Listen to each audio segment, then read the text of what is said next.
여기 있는 사람들은 전부 부모님이랑 같이 살죠. 혹시 부모님이랑 떨어져서 따로 살고 있는 사람 혹시 있어요? 네, 다 같이 살죠. 그런데 어떤 집들은 사정이 있어서 부모님이 자식들을 좀 다른 친척 집에 맡겨놓는 경우가 있어요. 참 힘들겠죠. 한번 예를 들어봅시다. 상상해 봅시다. 어떤 집에서 자녀를 도저히 키울 형편이 안 돼서 특별한 사정 때문에 그 아이를 외국에다 맡겼어요. 우리나라에서도 같이 살 수 있는 형편이 안 돼서 저 어디 미국에다가 부모님이 나를 맡긴 거예요. 좀 이따 찾으러 올게 했는데 하루가 지나고 이틀이 지나고 사흘이 지나고 1년이 지나고 2년이 지나고 3년이 지나고 아무리 기다려도 부모님이 나를 찾으러 오지 않는 거예요. 처음에는 막 기다리다가 점점 미워져요. 부모님이. 왜 나를 안 찾으러 오는 거야? 나를 싫어하는 건가? 그리고 그 동네 새로 이사 간 동네도 또 살다 보니까 좋아요. 그래서 거기서 나는 부모님 없이 여기서 살래. 부모님이 그 아이를 찾기 위해서 처음에 이야기를 했거든요. 너 내가 이 목걸이 줄 테니까 꼭 차고 있어. 너의 목걸이를 보고 내가 너를 나중에 알아볼게. 나를 기억해줘. 내 얼굴도 기억해줘. 그리고 한국말 꼭 기억하고 있어야 돼. 내가 찾아와서 너 이름 부르면은 너가 그 말을 알아듣고 나한테 와야 돼. 했는데 부모님이 밉기도 하고 또 그 새로 살게 된 곳이 좋기도 하고 그러니까 말도 까먹고 부모님 얼굴도 잊어버리고 뭐 그 징표로 준 목걸이도 잊어버리고 자식이라는 증거가 아무것도 없어진 거예요. 나중에 그 부모님이 찾으러 왔어요. 아무개야 아무개야 부르는데 말을 다 까먹어가지고 부르는 소리를 들어도 알지를 못해요. 이 목걸이 어디 갔지 하면서 계속 찾는데 아무도 목걸이를 차고 있는 사람이 없어요. 그러면 이 부모님은 자식을 그냥 잃어버리게 된 거예요. 약속을 지키고 나중에 분명히 찾아왔는데 자식하고 만날 수가 없어요. 자식 입장에서는 그 부모님이 좋은 줄도 모르고 있는 줄도 모르고 그냥 그렇게 살겠지만 굉장히 불행한 일이겠죠. 우리도 그런 거랑 좀 비슷해요. 하나님께서 예수님께서 우리를 다시 찾아오기로 약속하셨거든요. 그때 우리가 나 예수님 믿는 사람이에요. 나 하나님의 아들 딸이에요. 그것을 무엇으로 증거할 수 있을까요? 예수 그리스도를 믿는 믿음이에요. 그게 하나님의 말이고 우리의 모습이고 우리가 받은 증표예요. 예수님을 믿는 믿음을 가진 자를 하나님께서 찾아오실 거예요. 그리고 그 사람을 구원해서 영원한 하나님 나라로 데려와서 함께 살게 하실 거예요. 우리도 예수님 이제 곧 다시 오셔서 우리를 찾으실 때 잃어버린 사람처럼 모르는 사람처럼 세상에 섞여서 살지 말고 하나님의 가족으로 아들, 딸로 하나님과 함께 영원한 하나님의 나라에서 사는 그런 사람이 됩시다. 네, 들어갑시다.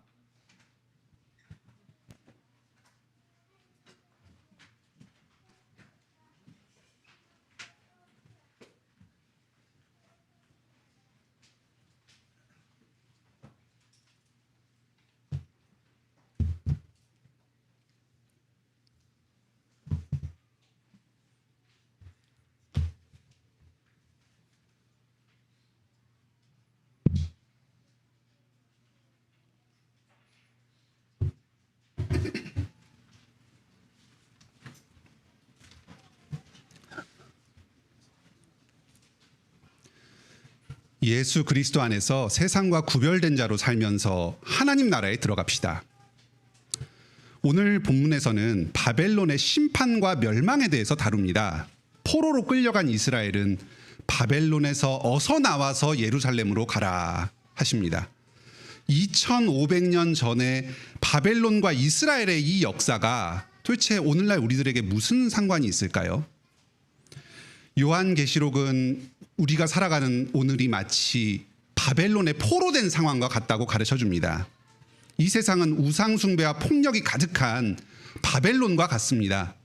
하나님을 대적하고 스스로를 높이면서 멸망을 향해서 나아갑니다. 그 속에서 우리는 고통받으면서 주님의 구원을 간절히 기다리며 삽니다. 우리의 믿음을 굳게 지키고 이 세상과 구별되어서 새 예루살렘을 향해서 나아가는 인생을 살아갑시다. 오늘 본문은 바벨론과 같은 이 세상에서 하나님의 백성이 어떤 자세로 살아가야 하는지에 대한 귀한 가르침을 줍니다. 그런 점에서 이 말씀은 2500년 전에 이스라엘에게 주신 말씀이면서 그와 동시에 오늘날 우리들에게도 꼭 필요한 생명의 말씀입니다. 오늘 말씀을 통해서 세상과 구별되어서 영원한 천국을 향해서 나아가기로 굳게 결심하고 힘을 얻으시기 바랍니다. 하나님께서는 바벨론의 포로로 살고 있는 백성들에게 말씀하십니다. 너희는 그 중에서 나와라. 여호와의 진노를 피하라. 곧 여호와의 진노와 심판이 바벨론을 덮칠 것입니다. 그러니까 하나님의 백성들은 어서 그곳에서 나와서 탈출해야 합니다. 이 말씀은 지금 하던 일을 당장 그만두고 다 떠나라는 그런 이야기는 아닙니다. 심판의 때가 아직 남았습니다. 장차 다가올 심판을 앞두고 지금 이 말씀을 들려주시는 것은 하나님께서 부르시면 언제든지 이 도시에서 떠나서 하나님께로 나아갈 그 마음의 준비를 하면서 마음의 거리를 두고 살라는 말씀입니다. 45절에 너희는 그 가운데에서 나와라. 도시에서 살아가지만 그 가운데 푹 빠져서 완전히 동화되어서 젖어서 살아가지 말고 악한 도시 가운데에서 나와서 구별된 삶을 살아가라는 말씀입니다. 예레미야 29장에서는 바벨론에 있는 동안에 거기에 정착해서 살아라. 소산을 얻고 자녀를 낳고 번성해라. 심지어는 너희를 멸망시킨 그 바벨론을 위하여서 기도해라 하셨습니다. 바벨론에 포로로 끌려갔다고 거기서 겉돌면서 사는 것이 아니고 거기에 정착해서 완전히 뿌리를 내리면서 열매도 맺고 안정되게 살라고 합니다. 그런데 여기서는 거기서 나와라 합니다. 앞에서는 정착해라 했는데 여기서는 나와라 하니까 이 두 말씀이 좀 모순되고 충돌을 일으키는 것 같습니다. 그런데 이것이 이 상반되는 두 말씀이 우리 신자들의 이중적인 정체성을 잘 보여줍니다. 이스라엘 백성들은 바벨론 포로 생활도 하나님께서 보내신 것으로 알고 감사하면서 그곳에 잘 적응하면서 살아야 합니다. 한편으로 그게 다가 아닙니다. 그곳은 영원한 나라가 아닙니다. 곧 하나님의 진노와 심판을 받아서 멸망할 곳입니다. 언제든지 하나님께서 부르시면 거기서 나와서 천국으로 떠날 준비를 하면서 살아야 하는 것입니다. 우리도 마찬가지입니다. 우리는 이 세상 속에 속하여서 살아가지만 우리가 돌아갈 참된 고향은 천국에 있습니다. 비유하자면 국적은 하늘 시민권을 가지고 사는데 이 땅에 장기 체류 비자를 받아서 몇십 년 동안 머무르면서 사업도 하고 생활을 하면서 사는 것입니다. 여기 있는 동안에는 당연히 적응도 잘하고 적극적으로 노력하면서 살아야 합니다. 하지만 우리는 천국 시민으로서 장차 하늘 본향을 향해서 들어가야 한다는 그 정체성은 분명히 가지고 있어야 합니다. 그래야 이 땅의 사람들과 문화 가운데서 더불어서 살면서도 이 땅에 동화되지 않고 구별된 삶을 살아갈 수 있습니다. 성경은 이러한 그리스도인의 이중 정체성을 나그네에 빗대어서 설명합니다. 히브리서 11장에 여러 믿음의 조상들을 가리켜 말합니다. 이 사람들은 다 믿음으로 땅에서는 나그네와 이방인임을 증거하는 삶을 살았다. 그들은 하늘에 있는 더 나은 본향을 사모하였다. 믿음의 사람들은 이 땅에서는 나는 나그네다.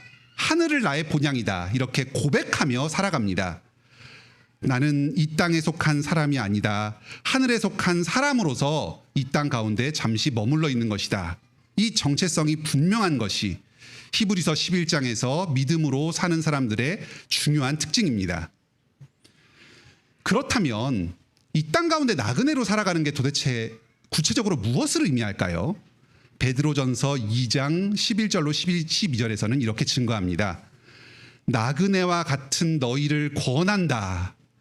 영혼을 거슬러 싸우는 육체의 정욕을 제어하라. 이방인 중에서 행실을 선하게 가져라. 나그네는 이곳 사람이 아닙니다. 원래는 하늘나라 사람인데 잠시 이곳에 와서 머물러 살아갑니다. 한국 사람은 미국에 가도 티가 다 납니다. 말투가 다르고 행동이 다릅니다. 그처럼 우리가 이 땅을 살아갈 때 천국 백성된 티를 내면서 살라는 말입니다. 이 땅에서 살아가지만 천국 백성의 티가 나는 그것이 바로 나그네의 삶입니다. 이 세상에서는 무엇이든지 네가 하고 싶은 대로 하면서 살아라. 네가 마음대로 해라. 너의 인생의 주인은 바로 너다. 이런 이야기를 합니다. 한 번뿐인 인생을 하고 싶은 거 다 하면서 즐기면서 살아라. 남한테 피해만 안 주면 무엇이든지 너가 하고 싶은 건 해도 된다. 이것이 세상의 논리입니다. 정해진 원칙이 없습니다. 그냥 내가 좋은 것, 돈 많이 버는 것이 이 세상의 선이고 도덕입니다. 하지만 내 맘대로 하고 싶은 대로 하면서 사는데 남들에게 피해를 주지 않는 그런 것은 없습니다. 하나님의 말씀을 따르지 않고 자기 맘대로 하고 싶은 대로 살면은 반드시 다른 사람에게 피해를 주게 되어 있습니다. 예를 하나 들어보겠습니다. 요즘 결혼을 가볍게 생각하는 문화가 대세를 이룹니다.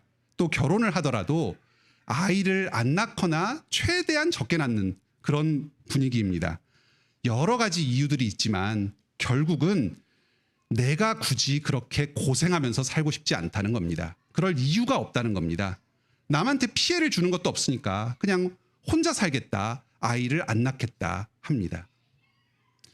하지만 그런 개인의 합리적인 선택, 다른 사람들에게 피해를 주지 않는 것 같은 선택이 함께 모여지니까 그 결과는 극심한 출산율의 저하입니다. 우리 사회의 근간이 지금 흔들리고 있습니다. 합계 출산율이 0.7명, 0.8명입니다. 여자 한 사람이 평생 동안 살면서 낳는 아이가 한 명이 채 되지 않는다는 말입니다. 이 문제에 대해서 진지하게 책임을 지려고 하는 사람이 별로 없습니다. 세상의 논리가, 원칙이 하고 싶은 대로 해도 괜찮다 하는 것이니까 개인들은 아무도 피해를 주지 않는 선택을 했으니까 그게 허용이 되는 겁니다. 사회적으로 모이면 큰 피해를 보게 됩니다.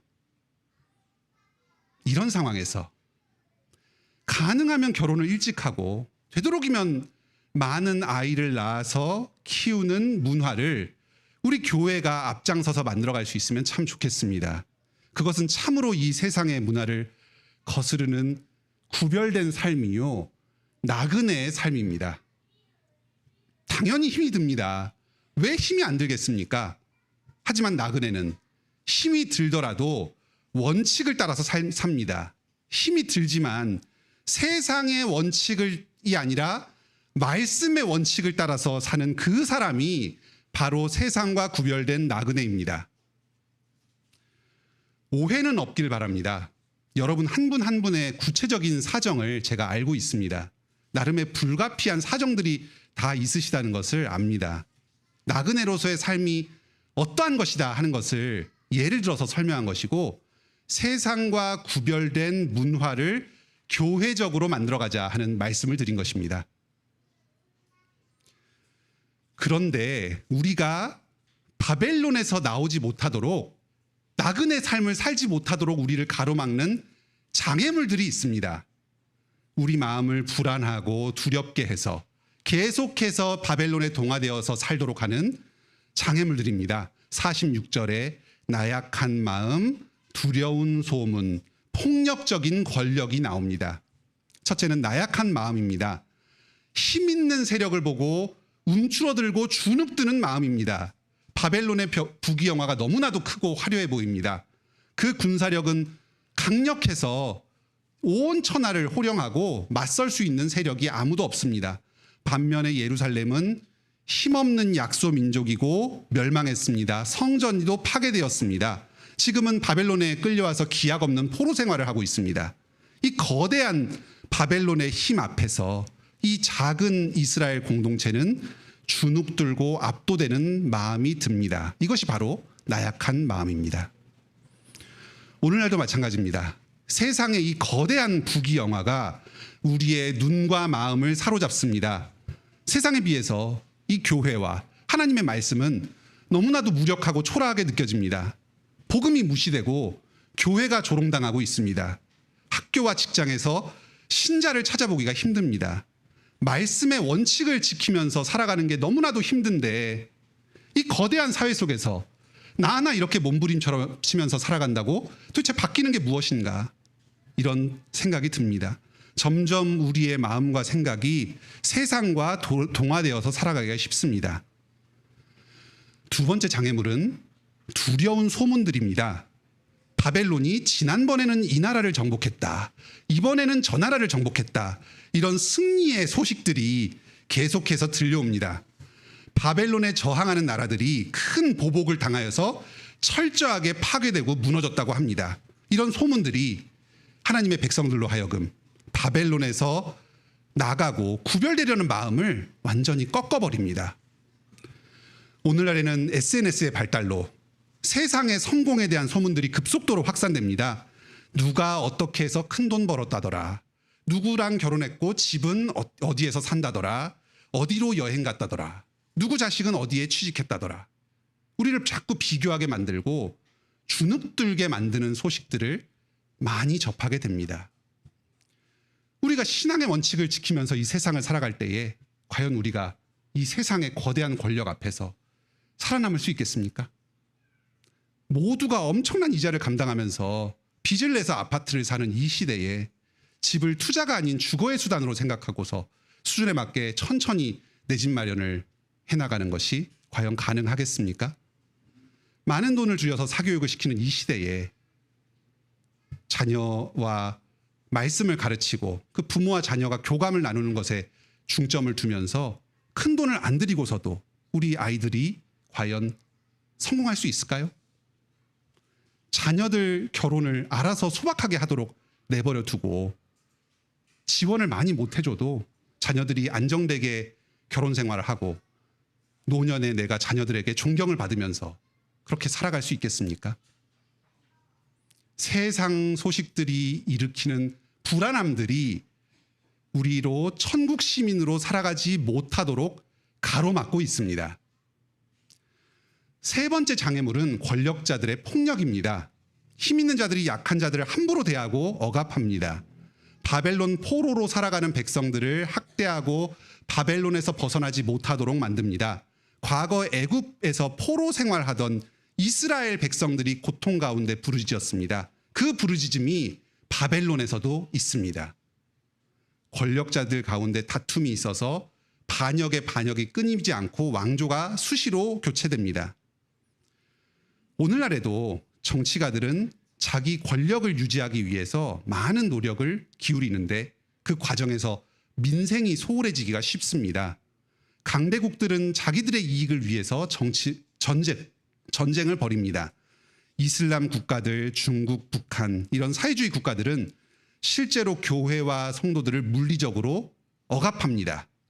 이런 약육강식의 세상 가운데에서 하나님과 교회의 편에 서는 것은 너무나도 무력하게 느껴집니다. 오히려 정부와 기업의 편에 서서 살 길을 찾는 게 더 확실해 보입니다. 사랑하는 관악교회 성도 여러분, 이런 장애물들에 굴하지 마시기 바랍니다. 믿음으로 우리의 마음을 굳게 합시다. 세상의 공중권세 잡은 사단은 거짓말쟁이요 속이는 자입니다. 말씀대로 살면 큰일 날 것처럼 우리의 마음을 불안하게 하면서 두려움을 가져다 주고 세상에 굴복하게 만듭니다.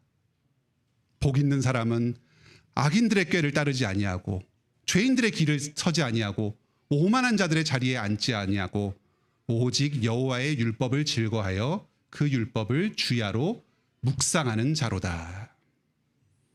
하나님의 말씀에 순종하는 사람이 행복한 삶을 삽니다. 이것이 하나님의 법입니다. 말씀을 벗어나서 세상 방식대로 살아가는 사람들은 바람에 흩날리는 겨와 같습니다. 부질없는 인생을 살 뿐입니다.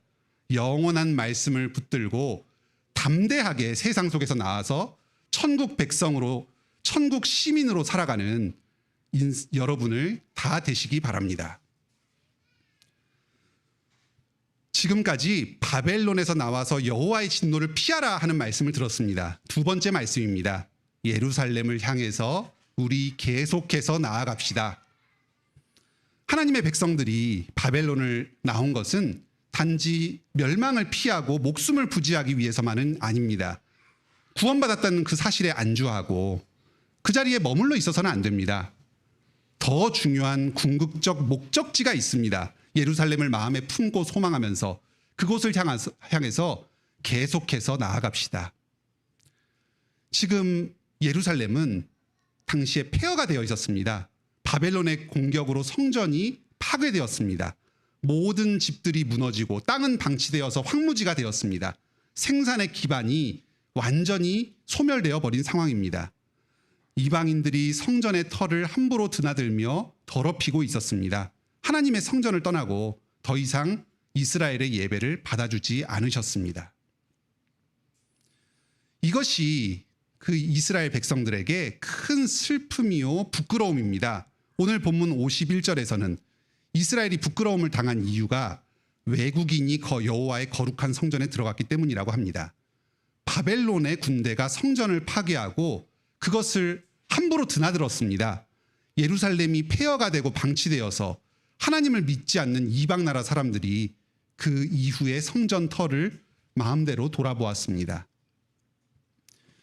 시편 137편에서는 당시에 바벨론에서 백성들이 당한 수치와 모욕이 나옵니다. 오늘날로 치면 성가대원으로 봉사하던 사람을 술집에 데려다 놓고 찬송을 부르면서 흥을 돋구라고 무례한 요구를 한 것입니다. 이것은 단지 개인이 느끼는 어떤 민족의 모멸적인 상황에 대한 개인적인 그런 수치심과 모멸감이 아닙니다. 하나님께서 이스라엘의 거룩한 성전과 예배를 주셔서 하나님과 교제를 나누는 그 특권을 주셨습니다. 하나님께서 우리와 함께 하신다는 이 사실이 이스라엘에게 큰 특권이며 자랑이었습니다. 그런데 이 예배와 신앙생활이 이방인들에게 함부로 방해받고 조롱받게 된 것입니다. 이것은 이스라엘의 수치이면서 동시에 하나님의 수치이기도 합니다. 우리들의 죄와 잘못이 하나님을 이렇게 수치스럽게 했다. 이 사실이 이 백성들에게 깊은 부끄러움과 죄책감을 안겨줍니다. 이 문제를 오늘날에 적용해 봅시다. 오늘날 교회가 당하는 가장 큰 부끄러움이 무엇이라고 생각하십니까? 지금은 외국인들과 불신자들이 교회에 들어오는 게 더 이상 모욕은 아닙니다. 오히려 기쁜 일입니다. 예수님께서 말씀하셨습니다. 내 집은 만민이 기도하는 집이다. 너희는 가서 모든 민족으로 제자를 삼으라. 세례를 주고 교회의 회원으로 받아들여라. 교회가 특권의식을 가지고 불신자를 배척해라 하는 게 그 오늘 본문의 취지가 아닙니다. 오늘날 우리가 가장 심각하게 느껴야 할 부끄러움은 바로 우리 자신입니다. 성전을 더럽히는 외국인이 따로 있는 것이 아닙니다. 바로 우리가 세상을 닮아가고 있습니다. 우리 속에 있는 세상적인 사고방식과 가치관이 교회로 들어와서 교회를 더럽히고 있습니다. 교회가 세상으로 나아가서 세상을 변화시켜야 하는데 오히려 반대로 세상이 교회로 들어오고 있습니다. 교회가 하나님 나라 공동체로 구별되지 못하고 빛과 소금으로 이 세상에 하나님의 영광을 드러내지 못하는 것, 이것이 누구의 책임입니까? 어떤 외국인에게 책임을 돌릴 수 있겠습니까? 누가 세상을 교회 안으로 끌어들이고 있습니까? 바로 우리들입니다. 우리가 세상적인 방식으로 생각하고 말하고 행동할 때에 우리가 바로 바벨론 점령군이 되어서 이 교회를 더럽히고 있는 것입니다. 바울 사도는 이렇게 가르칩니다. 너희는 너희가 하나님의 성전인 것과 하나님의 성령이 너희 안에 계시는 것을 알지 못하느냐? 누구든지 하나님의 성전을 더럽히면 하나님이 그 사람을 멸하시리라. 하나님의 성전은 거룩하니 너희도 거룩하라. 여기서 하나님의 성전을 더럽히는 사람은 바로 성도입니다. 꼭 주일에 교회당에 모여야지만 교회가 아닙니다. 우리들 한 사람 한 사람의 존재 자체가 성령이 거하시는 거룩한 전입니다. 교회의 세속화, 성도들의 세속화, 이것이 바로 우리가 진정으로 부끄러워해야 할 일입니다. 사랑하는 성도 여러분, 우리가 늘 마음에 품고 잊지 말아야 할 그곳이 있습니다. 지금도 끊임없이 그곳을 사모하면서 향해서 나아가야 할 우리 인생의 목적지가 있습니다. 어디입니까? 바로 우리의 본향, 하나님의 나라, 새 예루살렘입니다. 우리 모두의 인생길은, 우리의 하루하루는 이 천국으로, 새 예루살렘으로 나아가는 여정이 되어야 합니다. 형제들아, 나는 아직 내가 잡은 줄로 여기지 아니하고 오직 한 가지 일, 즉 뒤에 있는 것은 잊어버리고 앞에 있는 것을 잡으려고 표대를 향하여 그리스도 예수 안에서 하나님이 위에서 부르신 부름의 상을 위하여 달려가노라. 표대를 향하여, 천국을 향하여 계속해서 달려갑시다. 우리가 나아가야 할 새 예루살렘의 가장 중요한 특징은 예수님이 그곳이 계시다는 것입니다. 하나님과 예수님과 함께 거하는 그곳으로 들어가는 그곳이 바로 우리 모든 인생의 궁극적인 목표입니다. 표대를 향하여, 천국을 향하여 우리가 인생길을 걸어간다는 것은 우리의 모습이 점점 하나님처럼, 예수님처럼 거룩하게 변해가는 것을 말합니다. 우리 인생이 하루하루 살아갈수록 점점 예수님을 닮아가야 합니다. 이 세상을 마치는 날에 비록 우리 몸은 늙고 병들었지만 우리의 얼굴이 환하게 빛나고 마음이 환해져서 가장 영광스럽고 아름다운 모습으로 하나님 우리 아버지와 예수 그리스도의 품에 안기는 것, 그것이 바로 우리의 가장 큰 소원 아닙니까? 너를 보니까 내 아들, 딸이 정말 분명하구나. 너가 예수 그리스도를 마음에 품고 살았구나. 나와 함께 영원히 거하자. 하나님께서 이런 우리를 따뜻하게 맞이하여 주실 것입니다. 사랑하는 성도 여러분, 우리 이날을 소망하면서 우리의 참된 성전 되시는 예수 그리스도를 우리의 마음에 품고 살아갑시다. 예수님을 마음에 품고 산다는 것은 두 가지로 나타납니다. 첫째로 예수님을 마음으로 굳게 믿는 것입니다. 예수님께서 내 죄를 대신해서 십자가에 못 박혀 죽으셨다. 나를 용서하여 주셨다. 나는 아무 자격 없지만 천국으로 나를 들여보내 주신다. 내가 아무리 노력해도 실제로 내 삶에 진보가 없는 것처럼 보여도 계속 제자리 걸음을 하는 것처럼 보일지라도 주님께서 나를 지금 천국으로 인도하고 계신다. 이 사실을 믿음으로 굳게 붙잡읍시다. 둘째로 예수님처럼 실제로 변화되는 것입니다. 우리를 향한 예수님의 사랑을 깨달을 때에 우리 또한 다른 사람을 예수님처럼 사랑하게 됩니다. 우리의 시민권은 하늘에 있는지라 거기로부터 곧 주 예수 그리스도를 기다리노니 그분은 만물을 자기에게 복종하게 하실 수 있는 자의 역사로 우리의 낮은 몸을 자기 영광의 몸의 형체와 같이 변하게 하시리라. 천국의 모습이 예수 그리스도를 마음에 품고 살아가는 우리를 통해서 우리의 삶 가운데, 이 교회 가운데 드러나게 되는 것입니다. 이 땅의 문화는 사람을 끊임없이 평가하고 경쟁해서 자기 자신을 가치 있는 사람으로 증명하도록 합니다.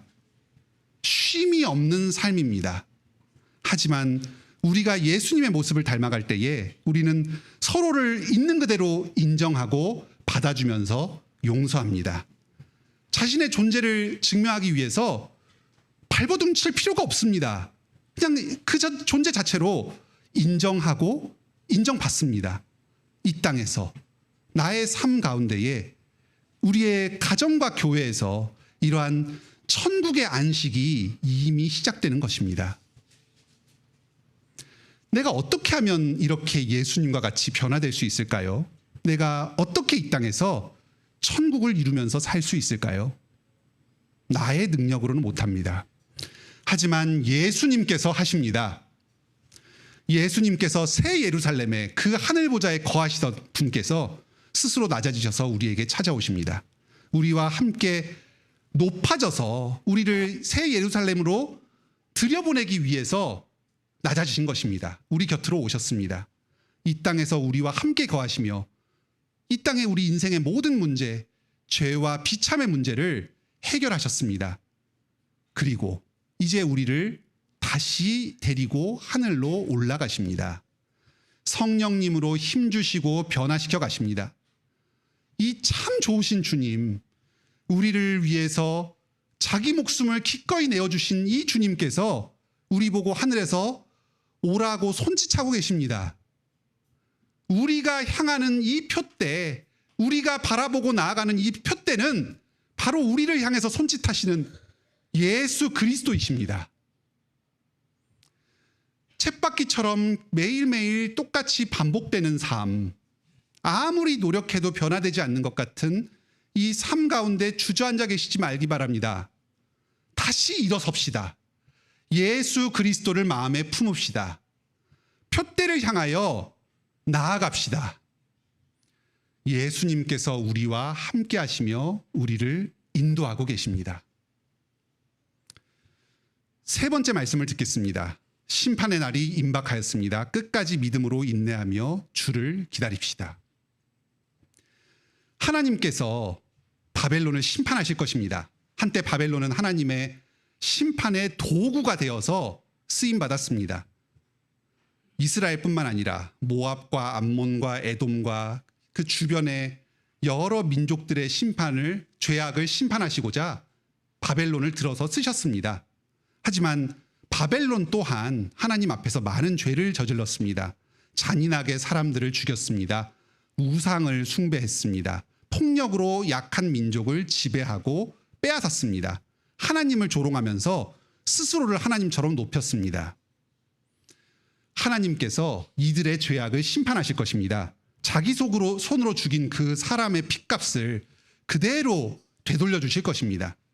특히 하나님의 백성을 함부로 죽이고 성전을 더럽힌 죄를 물으실 것입니다. 오늘 본문 49절에 바벨론이 이스라엘을 죽여서 넘어뜨렸는데 47절에는 바벨론 사람들이 죽임당하고 엎드러질 것입니다. 51절에서 성전이 수치를 당했는데 47절에서는 바벨론이 치욕을 당할 것입니다. 바벨론은 스스로를 하나님처럼 높이는 교만을 범했습니다.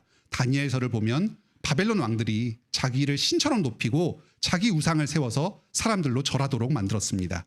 마치 창세기 11장에서 사람들이 바벨탑을 쌓아서 하늘처럼 하나님처럼 높아지려고 하는 그런 교만의 모습을 보였습니다. 하지만 그들의 시도는 결코 성공할 수 없을 것입니다. 하나님께서 사람이 아무리 스스로를 높인다 하더라도 그보다 더 높은 하늘에서 그들을 내려다보시며 내려오실 것입니다.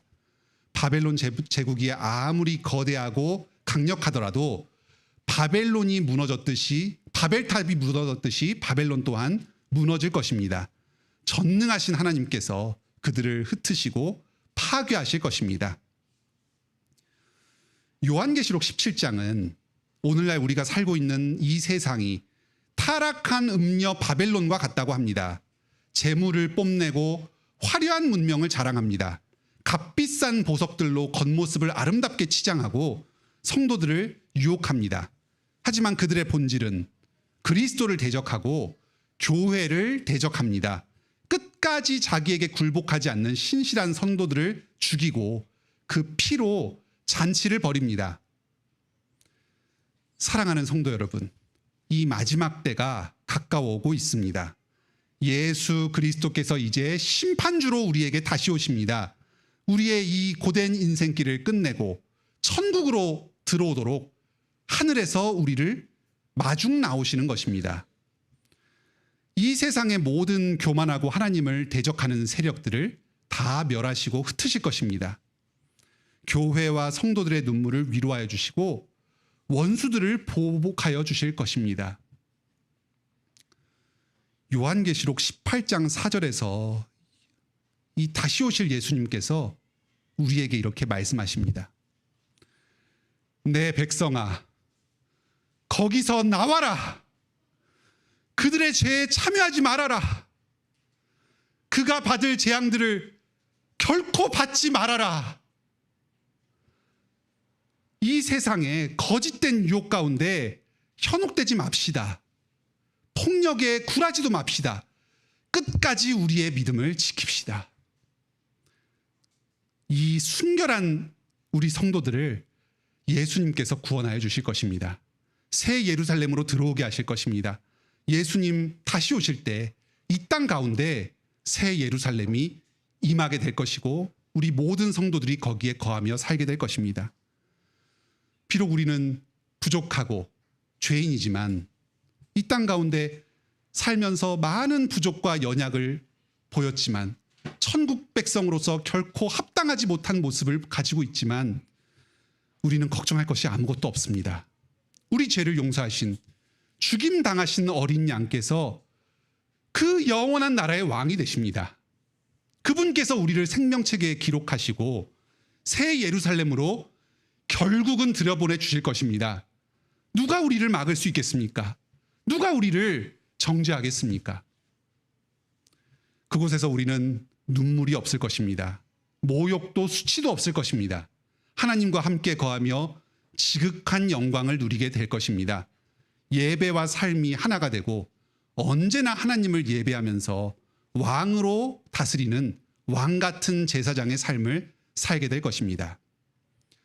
말씀을 맺겠습니다. 오늘은 세 가지 말씀을 들었습니다. 먼저 바벨론에서 나와서 하나님의 심판을 피합시다. 세상과 구별된 하나님 나라의 백성으로 살아갑시다. 둘째로 예루살렘을 향하여 계속해서 나아갑시다. 천국 소망을 마음에 품고 예배자로서의 삶을 삽시다.